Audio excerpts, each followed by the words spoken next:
See the chancellor and misbehaving, so he's out on the end down there by himself. Thank you for not making me wear the nuts again. Just glad you're here. You get a participation. Thank you. All right, call us to order. Thank you all for coming. I know some of you had a little different commute this morning. I apologize for that. However, I think it's really important for this board to be in the community and to be experiencing our community. And no greater place than Goodwill Industries. So we'll hear a lot about them today. They're going to be a great partner of Dallas Workforce Solutions. So thanks for coming here. A little different setup, but I'm very happy you're here. We'll start with any declarations of conflicts of interest. I know Rolinda, you have one. I know Jason, you do. I know Crystal, you do.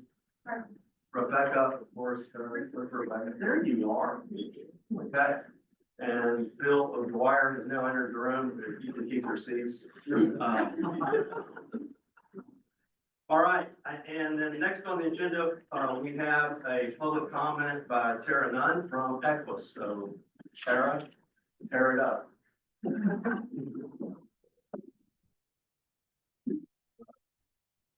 Four board members. Wow, this is interesting.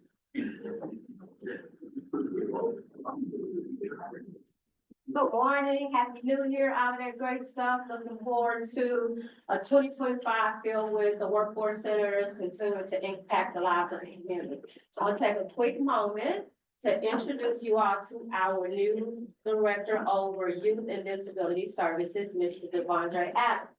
Like to kind of share a little bit of that. Sure. Well, good morning, everyone. Thank you all for allowing me to be here with you all. I'm so excited to have been afforded the opportunity to serve in this capacity. Just a little bit about myself. I'm originally from California. I've served in youth development, family services, workforce development for approximately about 16 years. I served at WIOE program in California for about 6 years for the city of Los Angeles. And so I definitely have some good experience in that field and in that space. And so I'm definitely excited, looking forward to bringing that knowledge and that experience here to the city of Dallas and contributing to the great work that you all have already been doing. And I'm excited to be a part of this great team with Tara and Ms. Sharissa and Lise and the great team here at Equus and Workforce of Dallas. Thank you again. Thank you. Welcome and thank you for joining us.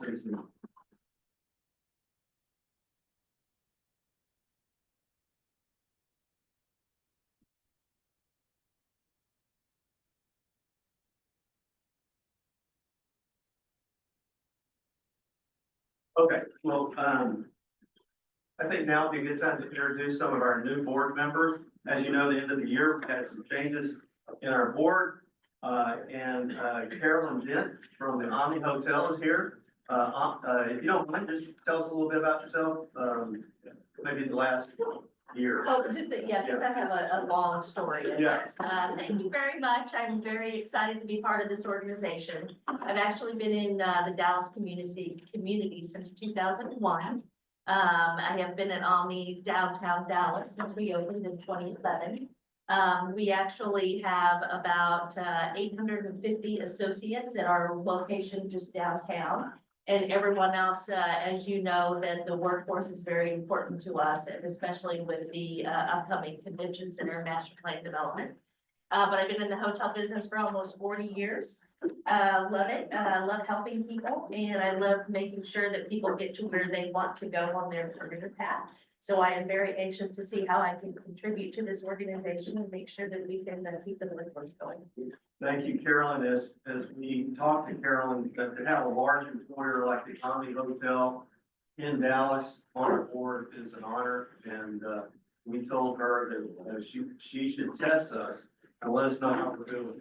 So it's great to have a voice in workforce and then a user as well on our board. So thank you for joining us this morning. Grant Schmidt, who we excluded, now we've included him. So, thank you for having me. Grant, tell us a little bit about. Sure. Grant Schmidt, great to see everybody. I'm very excited to be a part of this group. I'm from Dallas. I grew up in Lake Highlands. I went to Jesuit and Notre Dame, so big week for me. coming up, but I also went to Texas for law school, so there was gonna be some challenges, if things went differently. So I went to law school at UT and I clerked for Judge Lindsay, who really kind of inspired me to get involved, at a more local and municipal level, given that he was former city attorney. And now I'm the managing partner of the Dallas office of a firm called Hildreth Graven, and I do commercial litigation, all types of civil, commercial, intellectual property. But I'm here on this board in my role as a board member and chair of the board of a nonprofit called the Human Impact. And the idea of the Human Impact is to they have a staff of about 15 to 20, and in South Dallas they're regularly meeting and befriending the homeless. So not just providing resources, but truly befriending them over a long period of time, and then connecting them with organizations that many of you are all a part of. So very grateful to help in a number of ways, and looking forward to it. Thank you. Typical lawyer, both sides of the fence. You can go either way, so. We're glad to have you on our board. And then, John Patova from, Kroger, and, you say a few words as well, John. Yeah, good morning, John Top from Kroger, and, just grateful to have a seat at the table here with all you, and, Kroger is, here in North Texas. We are 110 stores, that covers North Texas, East Texas, and, about half a dozen stores in Louisiana. And, it's about 13,000 associates that, are part of the Kroger family here. Kroger nationwide, about 2,700 stores and about 500,000 associates. So, we're just grateful to be part of this program. John, welcome. Again, another large employer, again, another voice for employers on our board. So welcome. And the same thing, let us know how we're doing. Test out our services and let us know. I'll just kick off the meeting with a few comments. First of all, I wanted to take a few minutes to reflect on what we went through last year and what we plan to do this year. Sort of set the stage for that. As I look around the room, I'm absolutely overwhelmed by the depth and breadth of leadership on this board. I see Kroger, I see the Chancellor of Dallas College, I see a superintendent for Irving ISD, I see a trustee of Dallas ISD, I see a long-term developer of real estate, an attorney, Jacobs Engineering, a former legislator. I'm overwhelmed. And so, and Crystal as well. Chase Bank, Texas Instruments. This is like the dream team board. And so I am honored to serve as your chair to help forge the direction of workforce in Dallas County. But what a team. And I just can't believe that we're sitting here at this moment without really realizing that we're here for this moment in time, for a moment such as this. And so we have to take this chance to accelerate opportunities. And this board will have two things that I believe are the most important. Now, one we're going to focus on today, which is a strategic plan, which has not been addressed for decades, unfortunately. But fortunately for us, you guys get to do that. For all of Dallas County workforce, you get to set the strategic plan. And I think that will leave your footprint, your mark on this organization for decades. So congratulations and thank you for your commitment to do that and expressing your desire to do that. And then the second thing that I think we're going to do that's the most important as well is get a new leader. And appoint a new president and CEO for this organization. Last year, we made some changes in that area. Ashley stepped in as interim, and she's done a phenomenal job.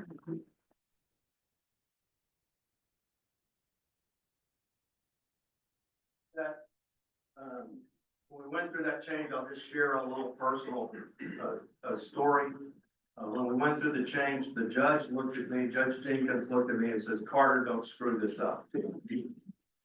And I took that to heart. I don't really want the judge saying that ever again. But what that meant was it was important for us to stabilize the organization. And we did that last year. It was important that we convinced staff that we had a vision and that we were going in the right direction, and we did that, actually did that. And staff had a phenomenal year. We won some national awards, we won some state awards. I think I articulated to her early on, Ashley, we need some hardware. She brought home a bunch of hardware last year, and staff did too. So congratulations to you, and thank you for your hard work last year. So really, those are the two things that we'll focus on this year, and those are exciting and big projects, but it can't be done alone. We have formed committees within the organization, and I'm reminded of Joanne, who I had coffee with, and she's told me, she said, sorry, I really don't know Dallas, and I don't know where to get involved. She did get involved. She helped us rewrite our bylaws, which had never been done in decades. So Joanne, thank you for getting involved. She's a testimony to what you can do when you engage. Harry Jones, who I have the honor of sitting beside, a wise counsel for me last year, and helped me navigate some pretty difficult stuff, and a good partner. So thank you, Harry, for your commitment to workforce and helping me along the way. Bill O'Dwyer, former chair of this board, who successful business person in the city, well known in the community, a great resource and great friend. So Bill, thank you. And now Bessie comes along to help us in our treasury role, assuming she gets elected today. But Bessie is going to join our leadership team. So welcome.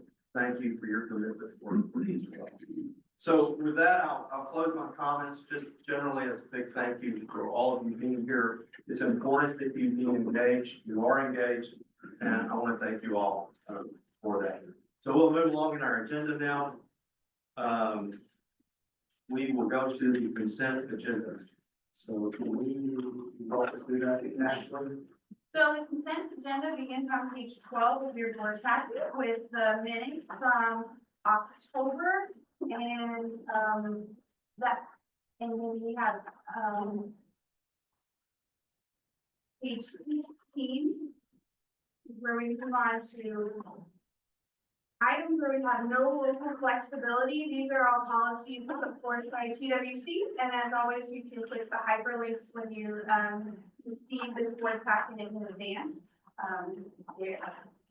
They're typically items having to do with changes. So for example, the first one, board contract year 2025 childcare provider payment rates. There's been an update, a change to the rates that you're allowed to provide. And so we just are asking you to adopt what the state is requiring. And then finally, section D at the bottom of page 16 and on page 17, we have endorsements of external applications. I would point you, if I'm going to pick out one, I'd point you to the second item, which begins on page 17, Texas Workforce Commission externships for teachers. This is a grant that we went out and applied for. It's not one of our formula grants that we automatically receive, but this board has asked us to go out and look for other funds and ways we can impact our community. So this is a grant that we've applied for with TWC for $200,000 to provide externships to teachers in the summer and take back what they learn at employers into the classroom to help our future workforce. And that brings us to the end of the consent agenda. All right. So any discussion regarding the items of the consent agenda, including the minutes? All right, good, I would entertain a motion to accept the consent agenda. Move to approve. Second. Second by Kim. All right, any further discussion? Not call a vote, all in favor, aye. Aye. Opposed? All right. Clark, real quick question for Ashley. So, isn't Connie responsible for the minutes? Yes. And since she's not here today, who's taking the minutes today? Maria, Thank she you, thank is you, Maria. our administrative assistant. She's actually been taking them. Oh. Ready to go. So I was going to compliment Connie for the comprehensive nature of our minutes, but now I'll compliment Maria instead.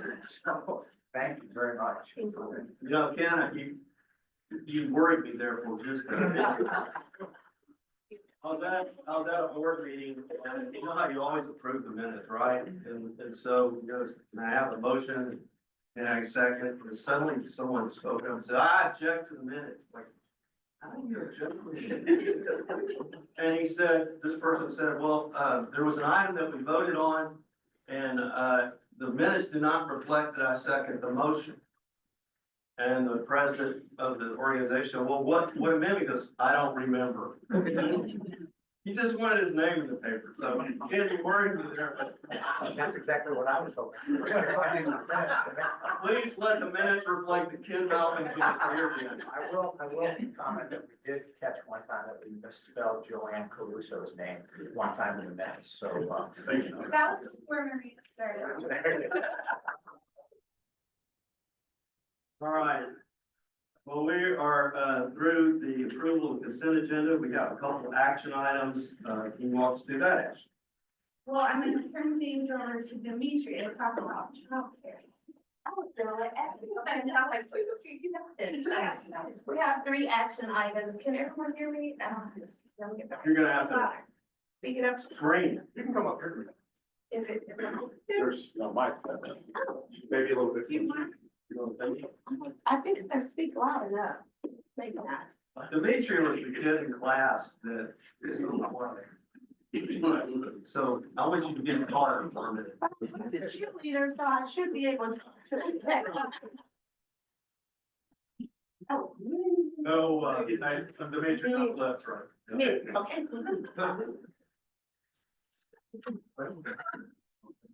Many years ago. I don't have to yell now. There's 3 action items on page 19.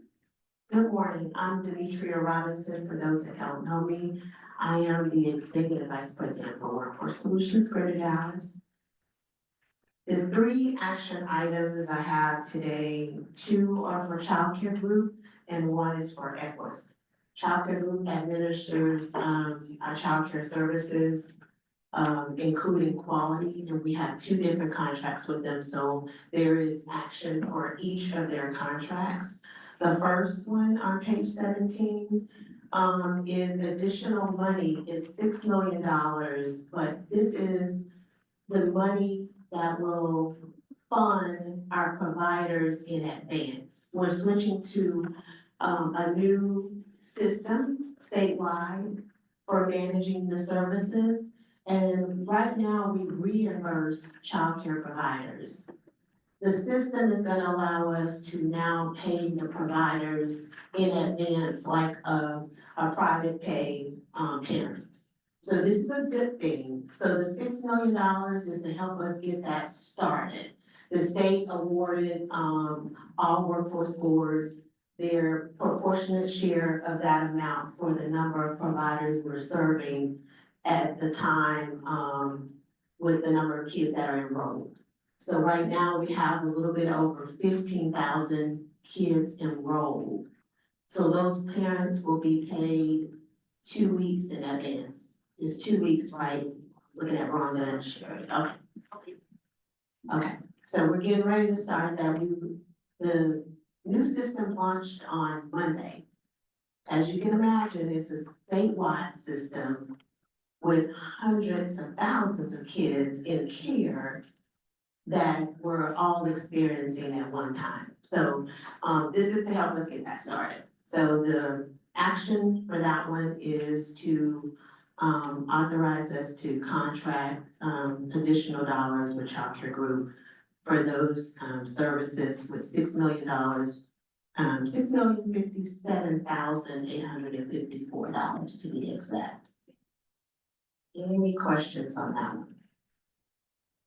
So the money goes to the parents or to the providers. So the money will go to childcare group to pay the childcare providers. Yes. No money goes to the parent. It's for the children that are enrolled in care. And are we? I think it's fine that we're doing it. And it's the way business is work. I'm just thinking about the incentive to perform. That there's no incentive that they have to perform, they just give them money. You saying childcare group or the providers? Providers. What they're doing is providing the care. So the parents have chose that provider. And we have approved that parent that is eligible for us to pay for that parent's child's care. And we're monitoring childcare group performance, We are. so give them money, the money goes to childcare group. So maybe I asked the wrong question. Who's receiving the money? Childcare group is receiving the money. That's right. So the performance measure is still on childcare group. Yes, ma'am. It's paid forward versus backward. Yes. To pay the providers for it. And I think she's dancing around, the, Rising Star programs. Could you talk a little bit about that, which might answer that most? The Texas Rising Star Program is a mandatory quality program. It is the quality rating system where providers have to go through an assessment to be categorized as either a Texas Rising Star level 2, 3, or 4. That is the quality levels, and with 4 being the highest. So it is now a mandatory program. It's no longer a volunteer program. All providers that we are paying is becoming Texas Rising Star. And as you get to 4, you make more money per child. Yeah. There's your incentive. Okay. So, I'm sorry, go to Jason, go ahead. So if I understand, you're saying we're changing the methodology with which we pay from a pay after it's all done to pay in advance. So what was the genesis of that change? Obviously, they requested that, right? So why do we think that's a good idea? You said this is good, this is a good thing. Why? First of all, it was a legislative rule that, a House bill that happened, 2 years ago. And the state is just now getting around to implementing it because it's statewide. It is good because we are the only ones that are paying after the service. Regular parents are paying prior to.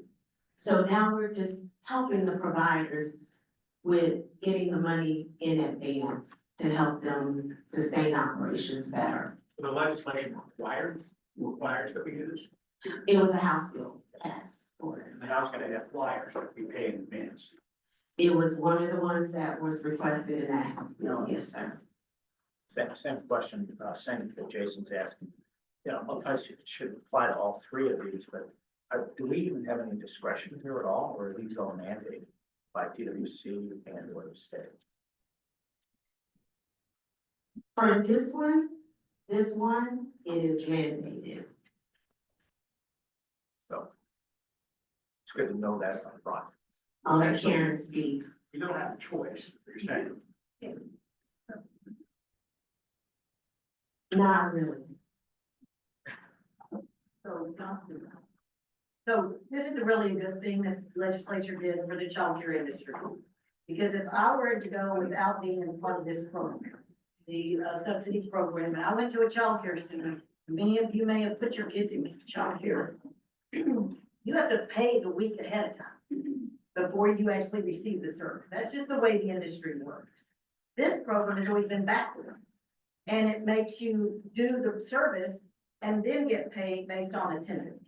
And they have changed that at the state level. This is a really, really good thing for the industry because you need the money. A lot of these programs run day to day or week to week on payday. And this way they get their money first, they do the service and they're not dealing with these cash flow issues. So this is required by the state. It's not that childcare group wants the money early. It's that they have to catch up. So in order to turn the spigot, if you will, and start paying in advance, the providers that are giving the providers the money, childcare groups, they needed the cash out of cash to turn the system around and start instead of paying after the fact, before the fact. Without debating whether or not it's a good idea or not for the legislature. The fact is, we have to do it, and if we don't do it, then we won't have the opportunity to provide this service. Correct. It's in the legislative law, that this is how it's gonna be done around, across the state. Are there any accountability measures that we will have by doing, after we do this? I mean, if the legislature is going to mandate we do this, shouldn't they at least give us the opportunity to say, look, we gave this money up front, maybe they performed poorly, and our only recourse, the next time we're not going to fund up front, or is there any clawback mechanism that allows us to say, hey, look, you didn't perform, you didn't do what you say you're going to do? So attendance is recorded for those children that are in care with those providers. We are paying based upon that child attending, right? So we have record to go back. So we'll have to reconcile every 2 weeks on those payments.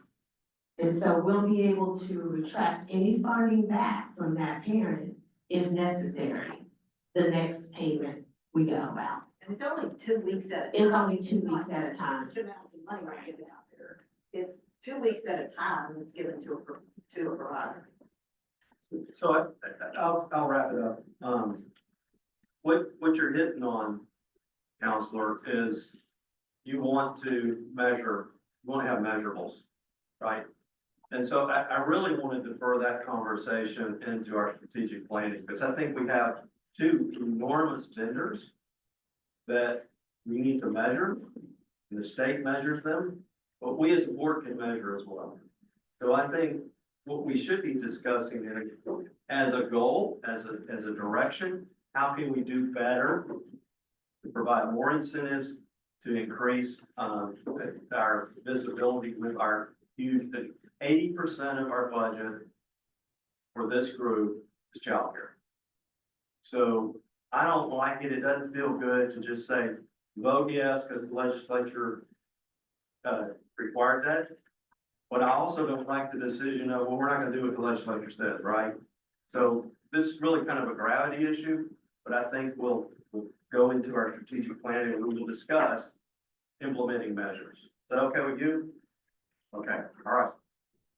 Thank you. I want you to be assured that the measurements we have in place with childcare group in our financial system and childcare group's financial system, we are monitored by the state annually.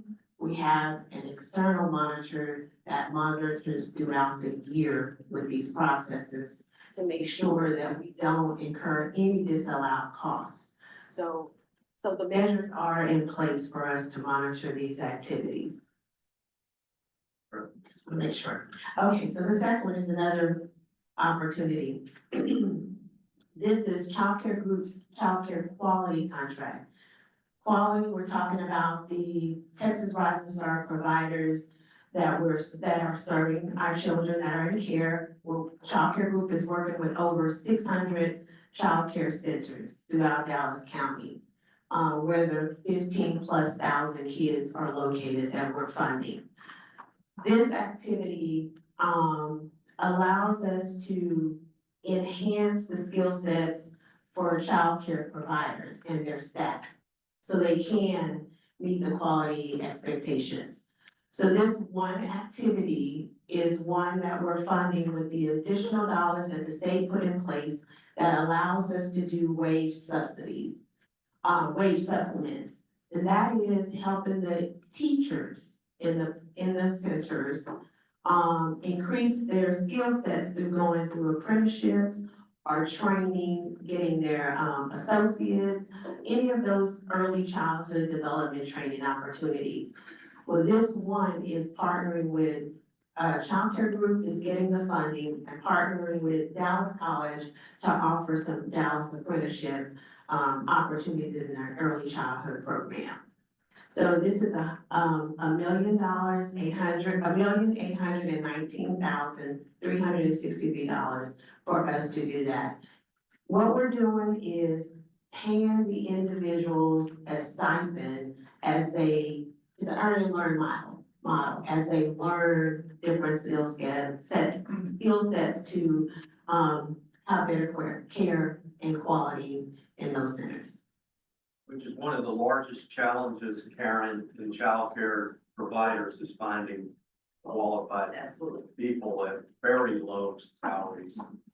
I mean, just think about that society, as our society, we pay people the lowest possible wage to take care of our children.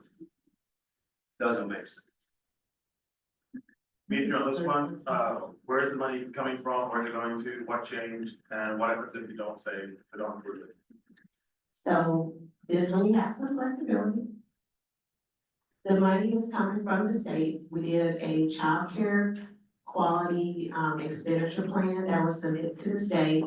They have approved our plan. It's been submitted and presented to our childcare advisory council. The money will be paying for tuition for the apprenticeship. It will be paying individual stipends for participating along the way while they're working.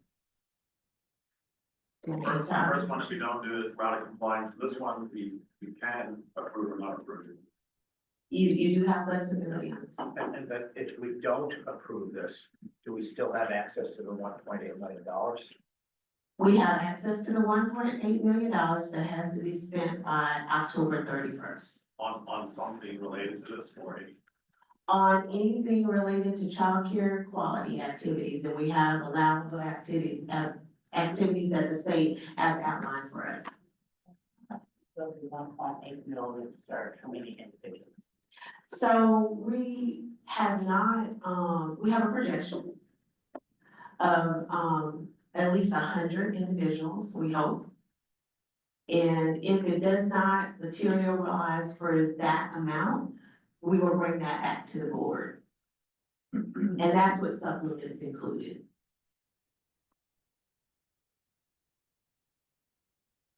Yes, ma'am? I will say, I'm gonna give a child care report later, but the child care committee did meet on this issue and took it up.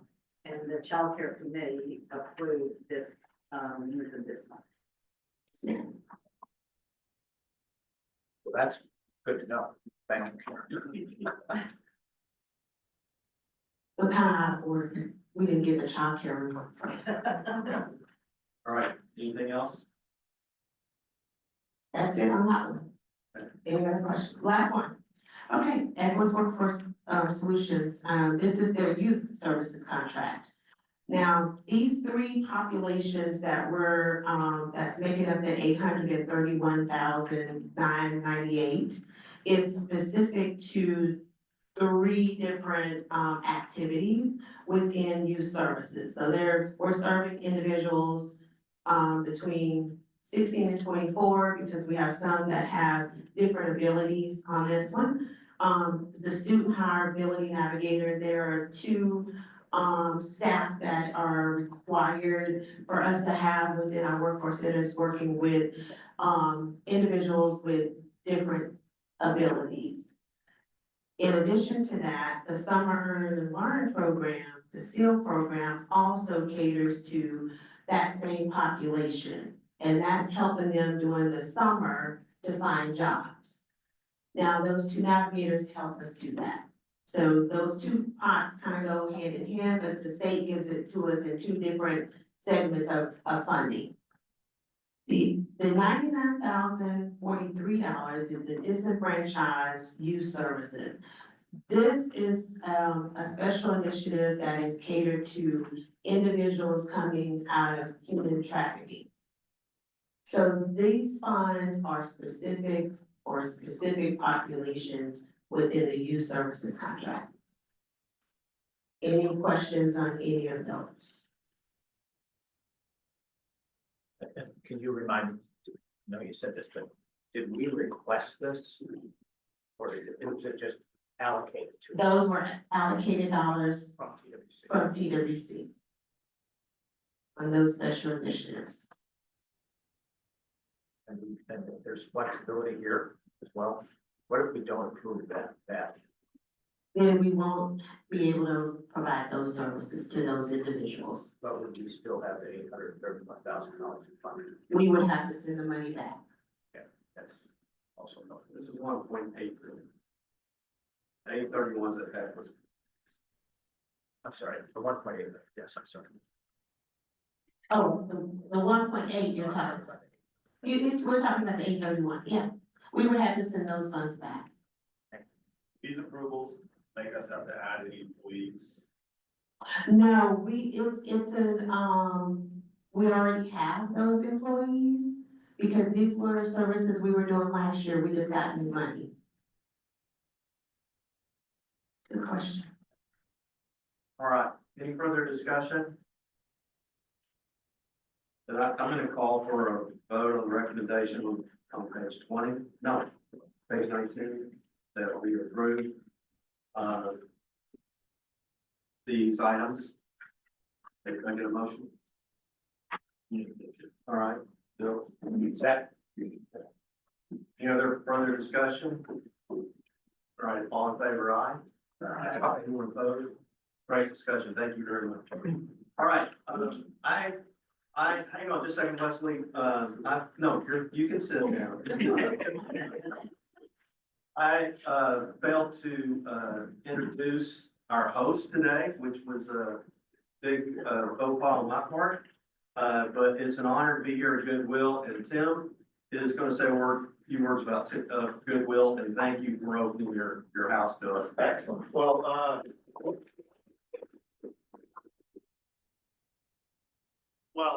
happy New Year and welcome to Goodwill. You know, when I think of different organizations that are kindred spirits and, brothers and sisters in arms to make Dallas a better place to live, to work, to thrive, Workforce Solutions Greater Dallas is number one in kind of our book. So just appreciate everything you guys do and echo what Carter says as far as what's before you. I think we're at a pivotal moment, kind of as a city of continuing to grow and we've got the ability to leave our mark, on this great community that, we're all part of. And I get to tour you guys a little bit later, but just real quick about Goodwill. So Goodwill, there's 155 Goodwills in the United States. Goodwill Industries of Dallas is responsible for 8 counties. So Dallas County, Collin, Denton, then we go to Rockwall, Rains County, Navarro, Ellis, and Kaufman counties. We were the first Goodwill in Texas. The Goodwill started in 1902 in Boston. It came to Texas in 1923, and we were in the Cedars. And we continued to move west. We were where Habitat for Humanity is from 1968 to 2002, and then we've been in this building since 2002.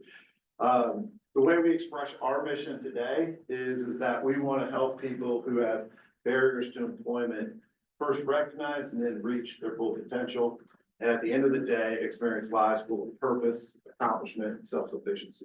And so that says nothing about a job, but it says everything but a job, or a good job, if you will, and all those pieces. So that's what we're kind of doing. We serve 2 main populations. Historically, Goodwill was kind of a leader, and this is, I'm talking about 1930s and 40s, of helping get individuals with disabilities into the workforce and increase their participation rate in the workforce. This Goodwill still is very committed to that. We help all individuals with disabilities, but have special programs for individuals with intellectual and developmental disabilities. The other population is folks who I like to say are emerging from a crisis. So they may have gone from unhoused to housed. They may be coming back in as returning citizens from incarceration. And importantly, we're trying to get them as they're emerging, ready to take the next step in their life. If they're still in crisis, there's a lot of not-for-profits that we stand on the shoulders of who are helping through those acute needs. But from that point, we have about 20 or 30 20 to 30 success coaches and business engagement specialists that help get them placed in the community each year. So last year, because I know, I already heard numbers going around, so it's good, but we served with intensive services. So we throw out basic because you can start to maximize the numbers you don't want, like job, like things that are good, but they're basic services. You got to categorize them right. So we try to hold the bar on intensive services. We served 1,633 individuals. We placed 505 folks in the workforce out in the community. And then here, which we'll get to see later on, is we're kind of supported through this social enterprise where we have, when we employ 850 individuals, 2 of 3 have a barrier to employment. So we call it mission integrated social enterprise. Last thing I'll leave you with, before I come back up, I love like what old is new and all these things, but what you see on the thing, we'll leave it up there until the different pieces, but it's from 1924, and it's from the Goodwill Industries of Southern California. And it kind of, a picture's worth 1,000 words. And it beautifully kind of explains our mission. And the favorite time I get to share this is with our store managers. Because what they see is donations all day, they get it out, they do a lot of work, but to really connect them with our mission. So we get 725,000 individual acts of generosity each year. It comes in from here in the farms and the cities. And then through what we do at Goodwill is we translate that into opportunity. And you see on the right-hand side, where folks are making their way up from food, shelter, and ultimately independence. And one of the key aspects of this picture is you see those folks climbing the stairs, and you see, I guess, the angel of Goodwill helping get it started, but people are climbing on their own. And so that, our first slogan was in 1920, and that's what's up there, and it was not chance, not charity, but a chance. And so that was kind of the slogan of Goodwill. Reverend Edgar Helm started it. He took umbrage when he thought it was something getting a handout, or he's like, I don't see anybody getting any charity here. He's like, they're getting a chance to make a better way with the life, and we're more than happy to do that. So with that, thanks for the intermission, and thank you so much for being here, because I know you guys can go a bunch of different places, and we were thrilled to get the chance to host you guys. So, after our meeting, Tim will be doing a tour of Goodwill. If you haven't done that, I insist you do it. He is this, I've never seen anybody walk backward doing it. It's fun. So if you ever wonder what happened to your stuff, and you're like, man, I wonder if they did anything good with that thing. Well, this is your chance to see it. Basically, we worked that pretty hard and try to keep it organized. And you'll see, admittedly, we have 2 peaks during the year. I was talking to Carter about this. We just got finished with one, end of the year. When you guys are celebrating holidays and things like that, that's when you guys donate the most. That's what the whole community does. So you have to handle it and you swell. And then as you get busy with your lives, January through kind of spring break, it's the lowest period of the year. So everything you see out there will get worked down, if you will. And then the summer is the other peak period. So there is semblance of organization, but if it looks swollen, it is. It's not like that all the time. So anyway. So Tim, I also want to thank Lynn McBee, Yeah. who introduced us back to becoming partners again. And there's some really exciting things on the horizon. We've been working with Gloria Smith, Dallas College, on providing some training. These guys are doing the tough work, and really hats off to you and this great organization. And we couldn't be happier to be partnering again. So Lynn, thanks for making the introduction. Thank you, and thank you. Thank you. All right.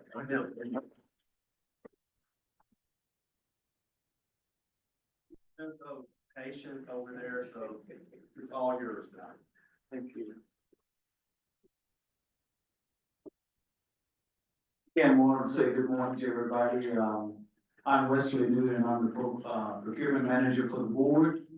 And I would like to direct your attention to page 20 of the board package regarding procurement of risk management insurance. WS Dallas released procurement of risk management insurance on October 17, 2024, with a deadline of November 14, 2024 for proposals. The objective of the procurement was to seek out qualified, nationally recognized organizations to broker insurance coverages on behalf of WS Dallas. And those coverages included commercial package, directors and officers, employment practices, fiduciary and crime, cyber liability, commercial umbrella, computer, employment benefits liability, abusive conduct liability, and excessive fidelity and crime. We published the notice in the Dallas Morning News. Not only that, it was posted on our website. Not only that, but also posted on Texas Workforce Commission website as well. We also sent it out to various firms within the Dallas-Fort Worth area. We received only one proposal, and that proposal was from our current broker, Marsh McLennan Agency. That proposal was evaluated and vetted based upon demonstrated experience handling insurance coverages that I mentioned previously, and risk management, staff qualifications and experience, and quality of proposed coverage, strategies for risk management. Marsh McLennan Agency, they met the threshold for selection. Marsh McLennan Agency has been a partner or broker for Workforce Solution Data Greater Dallas for 12 plus years, and they provided competitive services and dealing with insurance companies for our coverages. And they also been very prompt and immediate requests that we may have on our behalf, asking them to do certain things for the board. So with that said, we're going to recommend them for board recommendation. Board authorization to approve Marsh McLennan Agency as the risk management insurance broker for WFS Dallas. Staff will execute a letter of authorization agreement with Marsh McLennan Agency for broker services. So, thank you. I'm personally a big endorser of Marsh McLennan, very fantastic organization. However, why did we only get one bid? Just curious. Can you speculate on that? Well, like I said, I indicated earlier that we had distributed disseminated the public notice to the Dallas Morning News. Not only that, we posted it on our website, also TWC website as well.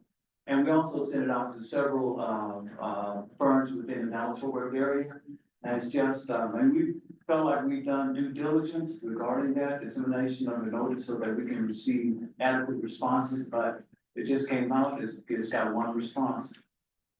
I just want to clear up that, as a broker, a insurance broker, just like a real estate broker, they get paid a commission based on the lines that they place. So this is not an expenditure for Workforce Solutions. They're just getting paid by the insurance providers. And I agree, they're a great company, and I've personally worked with them for years. Yeah, given that they're currently our provider, right? So have there been any issues with, or we've sought coverage and they've pressed back and there's been challenges on that front? No, I work with them a lot, in the accounting department, and no, they've never had an issue with us. We haven't had an issue with them. They'll bring up, hey, you really need to look into this new coverage. In fact, they are the ones that brought to the Dallas board as the first out of the 28 boards in Texas, hey, you really need to get cybersecurity insurance. And we kind of led the charge in that out of the state because Marsh brought that up to us. So we've had an excellent experience with them. And also Ryan Rose, he's the principal there, and his team, we worked very well with them over the 12-year experience that we would work with them. All right, you seek a recommendation? So, Second. All right. All right, all in favor? I, Opposed? All right, you got it. All right, we're gonna move to our committee reports. Ken? yes. You have the floor. Okay, great. I have a report from the nominating committee, which consisted of Bill Dwyer, Joanne Caruso, Dan HK, Carter, Bill Barrett, Ashley, and Connie were ex officio members of the nominations committee. We met on multiple occasions, most recently on September 9th, where we included our recommended slate. This year, it looks very familiar to you, with one exception. We are proposing that Carter Polston begin a second term as second three-year term as the chair. We are proposing that Harry Jones. I object to your. I'm sorry, 2 years. I apologize. I apologize. I misstated that, yes. And you should object heavily on that. So, yes. Vice Chair, Harry Jones, and past Chair Bill O'Dwyer. The one exception to the consistency of that slate is, we have asked Bessie Gray, Texas Instruments, step in as our treasurer for the next year, actually for a 2-year term. And so we would like to make that our recommendation to the board. Yeah, I'll just comment here, it was not my intent, to serve, this year. Deb, as you remember, was our chair-elect, and she went to work as assistant city manager, in the city's manager's office. So she pulled off the board, which left us kind of, no person to fill that role. So it is in our bylaws that the chair can serve two-year terms. And as I spoke to the nominating committee, it's not my intention to serve another 2 years. I don't have it in me, but I will serve until such time as it makes sense. With the two things that we have in front of us, as your chair, I felt it important for continuity to stay in this role, but you guys can vote. So I guess I'll actually formally make a motion that we accept this proposed slate of officers for 2025-26. Second. Third. Okay, any further discussion, questions on that? All right, I'll abstain, call for a vote. All in favor? Aye. All opposed? Okay, all right, so moved. Thank you for the work of the nominating committee. Again, Deb kind of caught us off guard there. And Bessie, thank you so much for stepping up and filling the treasurer role. Harry, thank you for, stepping into the vice chair role. And if I'm not able to serve, Harry will carry on, more than a competent manner. So thank you. All right. We're gonna go to the Child Care Advisory Council. They had a meeting last night. Karen, could you give us a brief update on the Child Care Advisory Council? Sure, we actually met on the 13th, I guess it was Monday. We actually started doing these meetings in the evening, at 6 o'clock, so that providers that are on the committee can actually participate. We also have parents on the committee, so it's important we don't do this during the business day if people can't participate. So we did have a good, we found that gives us a good, amount of people that are able to attend. The major things that we went over again, it was noted that the, new statewide child care data management system that now will go by TX3C, it is actually launched. It actually launched on Monday. It's been delayed quite a bit, but it has now officially launched. As you can imagine, anything this statewide, computerized, whatever, is a huge, huge undertaking and a big challenge. And I will say that, Child Care Group has been on the front lines working with the states with what they already know to help make this roll out the best. And we should thank Child Care Group for participating at the state level to really help them and the vendor as they created this new process for us. But literally, it was supposed to launch in July. It actually finally launched, this week. But there still will be concerns in it anytime you roll this out.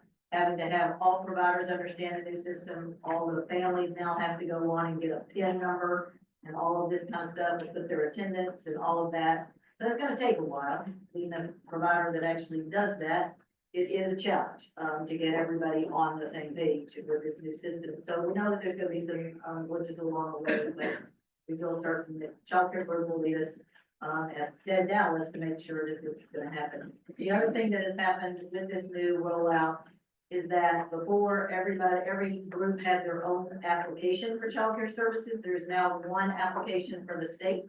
And so that has rolled out, as well, so that everybody in the state has to use the one application. And so childcare groups where people are used to going to their website and applying, that will redirect people to the statewide application that has come out. So that, they can go to parents can go to one website regardless of not having to remember, find out who actually handles that in their area. So it's a good thing. The other thing, to talk about that we talked about in detail at the meeting was that, Workforce Solutions Greater Dallas, we were placed on a corrective action plan on December 16th for a rule issue, that child care group had to do with the new rule, regarding how terminated Texas Rising Star child care programs are readmitted into child care service program. So basically what it involves is that now, Demetria mentioned that before it was, you could choose to be a part of the Texas Rising Star system. Now it's mandatory. And so as they rolled out that new, requirement that it's mandatory, there were certain rules that got put into place. One of those is that the child care center goes into the TRS system to become a TRS center. They have 2 years to make that happen. And so, well, what happened was if the program starts the TRS system, they leave the system, but then they come back. They don't get another 2 years. Whatever time they left, let's say that they had done it a year, and then they leave the system. When they come back, they only have a year. So you can't play the system, if you will, like get to almost 2 years go out, then they give you another 2 years. Does that make sense? So that was one of the issues. The second issue is once you are in the system and have been given your star status, as a TRS provider, if you then don't do what you're supposed to do and your agreement ends, when you come back in, let's say that you were a 4-star program, but you let your agreement lapse and then you came back in, you can't just automatically get your 4-star status back. If you let your agreement, you have to go back through the assessment process to determine what your status is. So those are 2 rules that were not being followed correctly for, I think, there's only 4 programs that actually out of all the programs child care deals with that were dealt with. So we received a corrective action. My understanding that several of the other larger, groups in the state got the same thing because these are new rules that people need to make sure are implemented. And so there was no financial part about this. And so, the committee went over with child care group. We met with them as part of the committee meeting. And, we saw and heard from them what they have done, the materials they're giving out to make sure everybody, staff, parents, providers, everybody understands the rules, and this is the way it's gonna be done moving forward. And then I believe that information, that monitoring information is due to TWC today. And after they reviewed it, there's no reason that they won't lift that, corrective action. But I just need to let people know that that happened, and the committee went over it. It's administrative. It just remember the new rules and move forward. So like I said, it's not only effective for the program. The other thing, is I think is a good news for the board is that, I was not able to be here at our last October meeting because I've been placed on the Workforce Commission's HB 619 work group, as a representative from Dallas and this board. And basically what, TWC has put this work group together to develop the 25-27 child care workforce strategic plan. It's looking at the child care workforce, some of the issues that even Carter was alluding to. What are we going to do in the state to make sure we have quality workforce doing child care? What's that going to mean? And so I will be representing this board and the city of Dallas on that state for that work group that will be meeting on the next year to develop this strategic plan. And then the next thing we agreed to ask, what we talked about, which we just now gone over, was the $1.8 million, whether or not we felt like working with, the Dallas College Apprenticeship Program was the right use of those funds. We definitely did. Many of us on that committee are participants in that apprenticeship program. It's well done. It's really a good thing. So the committee hopefully will look at that. That's my report. Any questions? Well, it's about this time, if you're a board member, you take a huge sigh of relief and go, whoo, I sure am glad that Karen, who's an expert in child care, is on this board and leading that committee. So thank you for tagging along. Thank you, Chair. Yes, and congratulations on the appointment. I will to mention that there's a couple of threats to the organization. That's a big word, but if you're a business guy, you're gonna look for threats. And there's two threats that are on the horizon. I just have to mention them. One of them's in the child care. And Jason, as you know, this is a legislative session. Child care is a huge amount of funding. We already said it's about 80%, 70-80% of our budget. And Texas is a unique model where child care and workforce go together. And so there is movement afoot to separate that. It shouldn't surprise anybody. There's a big pot of money. There are people that are looking for that. So in this legislative session, you may be asked to support the current model, which you think is the best model and works for Texas. So just watch that on the horizon. We'll watch that through the legislature. But that is something that is a threat to all boards. Their bill. I don't think there's a bill, but there's a sunset review and some other things there. So Who's championing that, the separation? I'll talk to you individually. So that's on the horizon watch. The other one is the WIOA grant, which funds all of our workforce centers. This is a federal grant and it needs to be reauthorized. And as you can imagine, things in Washington are, well, it hasn't been reauthorized. And the current bill that's before the Senate, I believe it's in the Senate, has a couple provisions that are not necessarily favorable to us. One is provision that 50% of the WIOA funds be used for training, which on the surface sounds good, but there's some direct things that happen as a result of that. For instance, the number of workforce centers that we have might need to decrease to meet that 50% goal, and we don't think that's good. And then the other thing is that there's some flexibility to the state that they can take some of this WIOA funds. The governor can take some of these WIOA funds and reallocate them. So now it's split among 29 boards.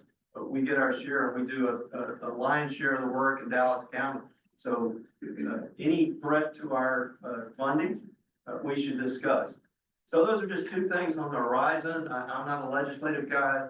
Jason certainly can speak to these as we watch them. But just be ready. Those may be coming up this next year. We may ask you to speak on that. Rebecca? I'd like to give a little context on the funding separation. I think there's a misconception that the state and federal government gives us money and we decide that 80% goes to childcare. So the funding comes from the federal childcare block grant. Congress is, we have money for childcare. We're gonna give it to states. In Texas said, we want the workforce boards to administer it. So separating it doesn't mean that we still get the money and get to distribute it differently. It just means that the distribution would go elsewhere. Thank you. All right. So good discussion again, Karen. Thank you for your work there. All right. We'll get back to our agenda. We have an opportunity for closed session. I don't see any business that needs in closed session, so we won't meet on closed session. I am going to invoke my privileges as chair that we're going to skip over section 9. And instead, I'm going to give you a 2.5-minute break. Restrooms are right outside the door, 2.5 minutes, and then we're going to come back and do our strategic planning session. You have in your package on page 25, all the information contained in the financials, their quality review, all of that. I just think we want to get to the strategic plan. So 2.5 minutes, take a break and then come back. Thank you.